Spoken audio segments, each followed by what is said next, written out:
দীর্ঘ ১৭ বছরের বেশি সময়ে নির্বাসিত জীবন শেষে দেশের মাটিতে পা রেখেছেন বিএনপির ভারপ্রাপ্ত চেয়ারম্যান তারেক রহমান। তার স্বদেশ প্রত্যাবর্তন উপলক্ষে রাজধানীর পূর্বাঞ্চলে ৩০০ ফিট এলাকায় এক গণসংবর্ধনার আয়োজন করেছে বিএনপি। এতে যোগ দিতে দেশের বিভিন্ন প্রান্ত থেকে দলে দলে ঢাকায় আসছেন তৃণমূল বিএনপির নেতাকর্মীরা।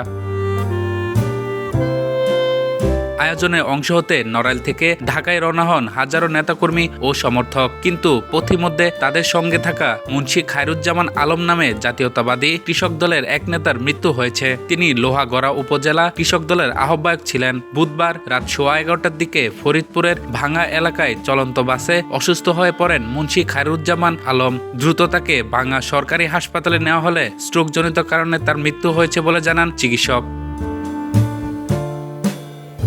মুন্সি খায়রুজ্জামান আলম নড়াইলের লোহাগড়া উপজেলার ভাটপাড়া গ্রামের বাসিন্দা এবং মৃত চেরাক মুন্সির ছেলে। লোহাগড়া উপজেলা বিএনপির সাধারণ সম্পাদক কাজী সুলতানুজ্জামান সেলিম মৃত্যুর বিষয়টি নিশ্চিত করে জানান, বিএনপির ভারপ্রাপ্ত চেয়ারম্যান তারেক রহমান দীর্ঘ ১৭ বছর পর দেশে ফিরেছেন। এই উপলক্ষে নড়াইল জেলা থেকে হাজারো নেতাকর্মী ঢাকায় রওনা হন। বুধবার রাতে লোহাগড়া C&B চৌরাস্তা এলাকা থেকে তারা বাস যোগে ঢাকার উদ্দেশ্যে যাত্রা শুরু করেন। পথে নড়াইল ঢাকা মহাসড়কের ফরিদপুরের ভাঙ্গা এলাকায় পৌঁছালে মুন্সি খায়রুজ্জামান আলম হঠাৎ অসুস্থ হয়ে পড়েন। পরে হাসপাতালে নেওয়া হলে চিকিৎসক তাকে মৃত ঘোষণা করেন।